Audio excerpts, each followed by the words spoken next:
қайрат, ақыл, жүрек үшеуі өнерлерін айтысып, таласып келіп ғылымға жүгінді.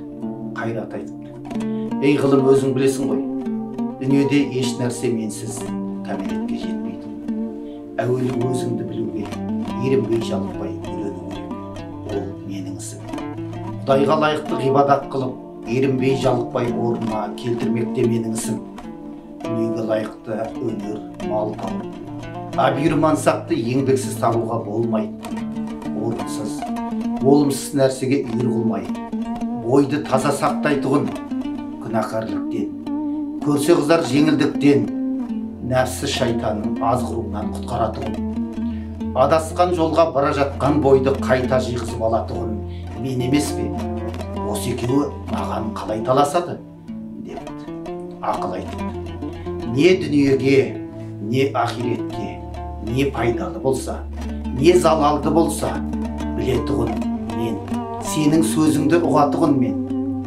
Менсіз пайданы іздей алмайды екен, залалдан қаша алмайды екен, ғылымды ұғып үйрене алмайды екен. Осы екеуі маған қалай таласады? Менсіз өздері неге жарайды? Депті. Онан соң жүрек айтыпты: мен адам денесінің патшасымын, қан менен тарайды, жан менде мекен қылады, менсіз тірлік жоқ. Жұмсақ төсекте, жылы үйде тамақ тоқ жатқан кісіге, төсексіз кедейдің, тоңып жүрген киімсіздің, тамақсыз аштың күй жайы қандай болып жатыр екен деп ойлады.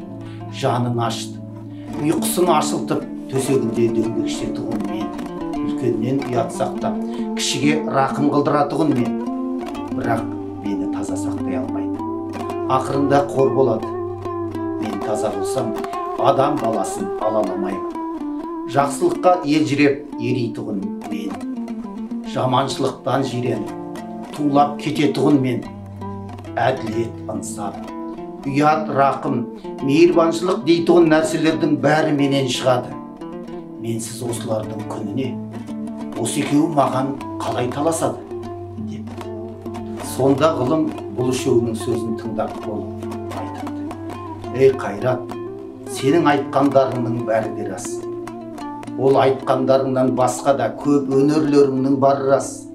Сенсіз болмайтұғыны да рас.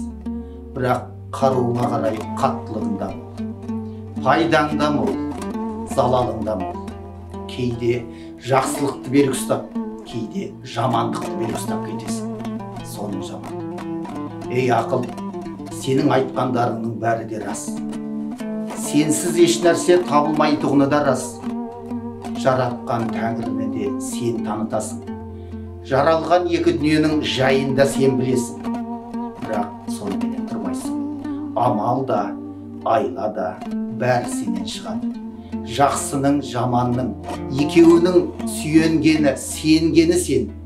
Екеуінің іздегенін тауып беріп жүресің, соның жаман.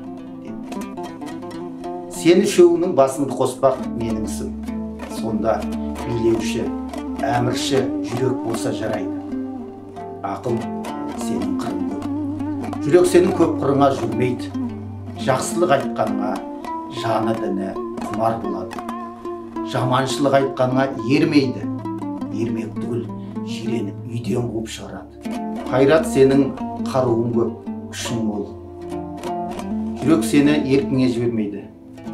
Орынды іске күшіңді аятпайды, орынсыз жерге қолыңды босатпайды. Осы үшеуің басыңды қос, бәрін жүрекке билет деп ұқтырып айтушының аты ғылым екен. Осы үшеуің бір кісіден менің айтқанымдай табылсаңдар, табанының топырағы көзге сүртерлік қасиетті адам сол. Үшеуің ала болсаң, мен жүректі жақтадым. Құдайшылық сонда. Қалпыңды таза сақта. Құдай тағала қалпыңа әрдайым қараймын деп кітаптың айтқан